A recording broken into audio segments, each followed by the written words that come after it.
Good morning, everybody, and welcome back to the channel. So today is Wednesday, so happy hump day, and we have a new topic today, and this is called lifestyle creep. So one of the things I really want to talk about is when a windfall of money happens to you, and even if you're out of college and you get to your very first job, you're making good money, you have no debt, hopefully. And so let's talk about what lifestyle creep is. So lifestyle creep is so who can flex with the biggest and the best. You're making good money, but you're basically trying to keep up with the Joneses. You're acting like you're wealthy people, and those of you who do have higher incomes,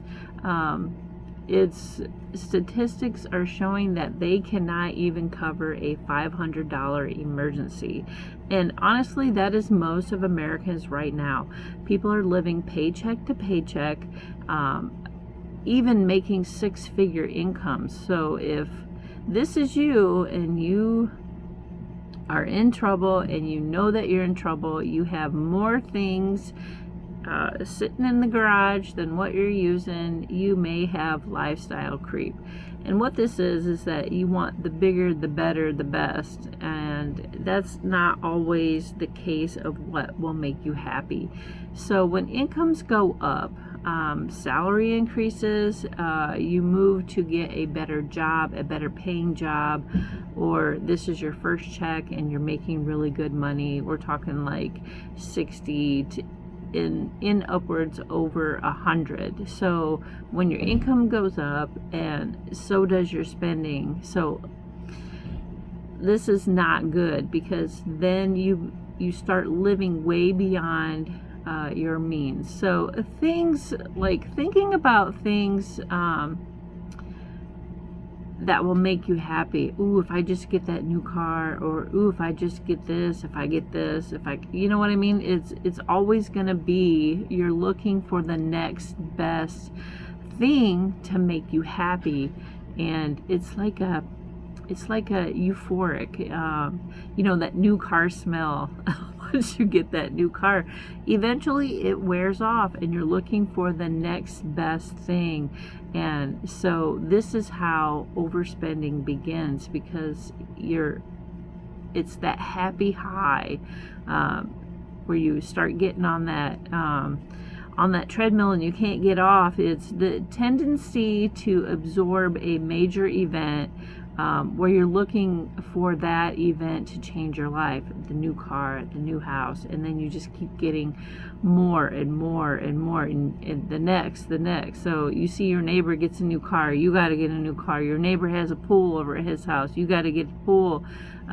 So it's always where you're and this is consumerism to the T. So you're trying to find that one thing that truly makes you happy, and there is no thing that will make you happy. It's a place that you have to reach. It's within you. It's not made of money. It's not made of inanimate objects, actually. So we also have a thing called the latte factor, and this, everybody says this keeps you poor, but maybe not. There may be something to this, and I was thinking about this the other day. So if that little simple pleasure makes you happy, then do it, because you're not seeking the bigger, the best. It's a little itty bitty thing. So if you have your financials under control and you're not spending a lot, you're getting out of debt, one of these little simple things may be a caramel macchiato from Starbucks. It may be that pretzel at the mall. As long as you're not going overboard, hey, who are we to judge that one little latte is going to make you happy on your debt-free journey? I mean, honestly.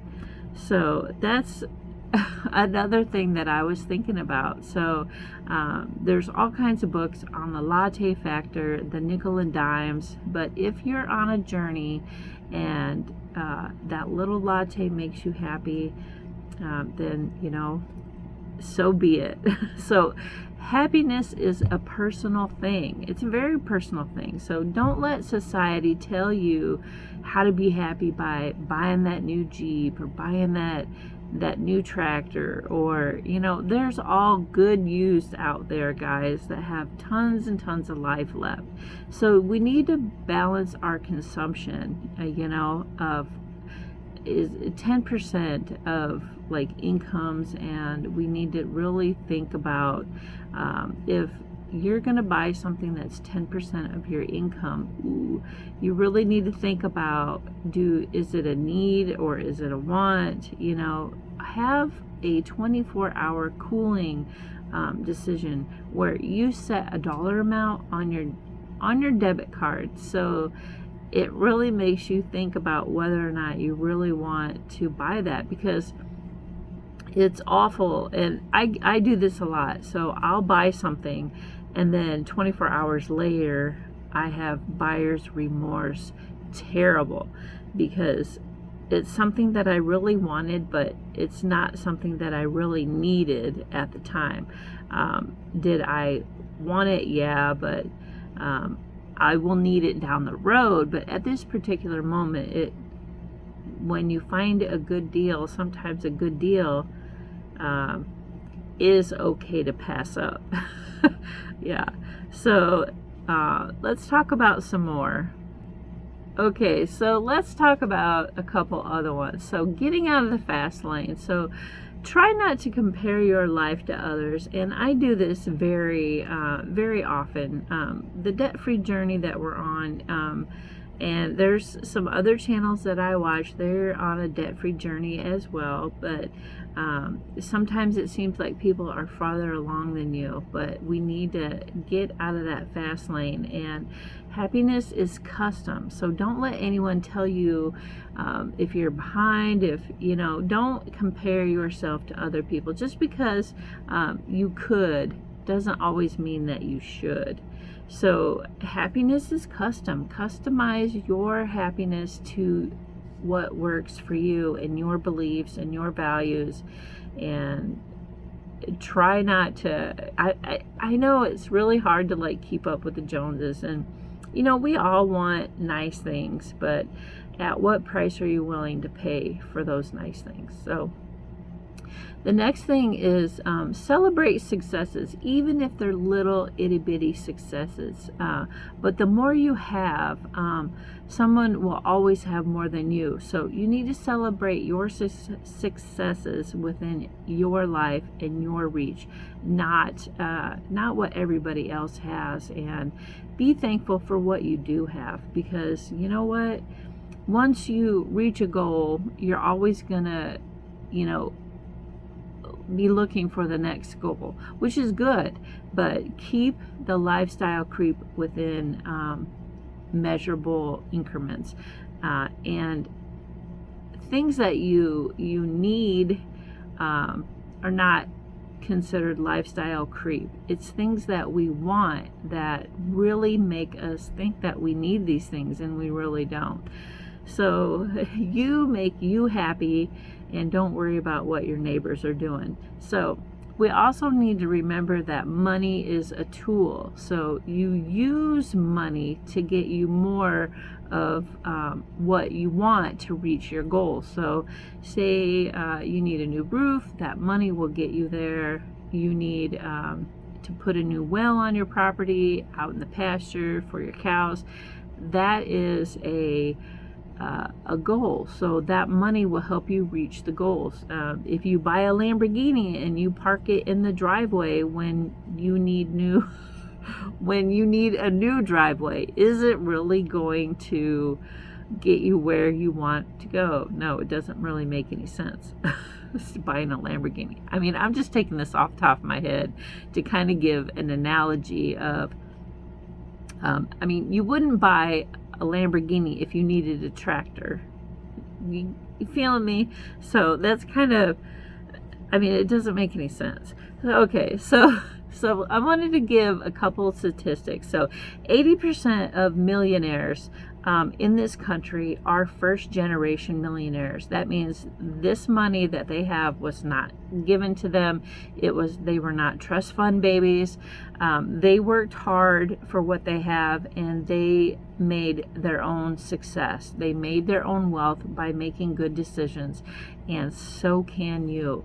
And even if you're only on a $30,000 or $40,000 income like me, I don't make a lot of money right now, and I'm just like the average Joe, and we have, I'm telling you guys, it can work, but you have to change your mindset and not spend every single penny that you earn after you get paid. You need to put a portion of that away and be diligent, couponing, watching for sales on groceries, and shop at Aldi's and get the best deal and the best bang for your buck.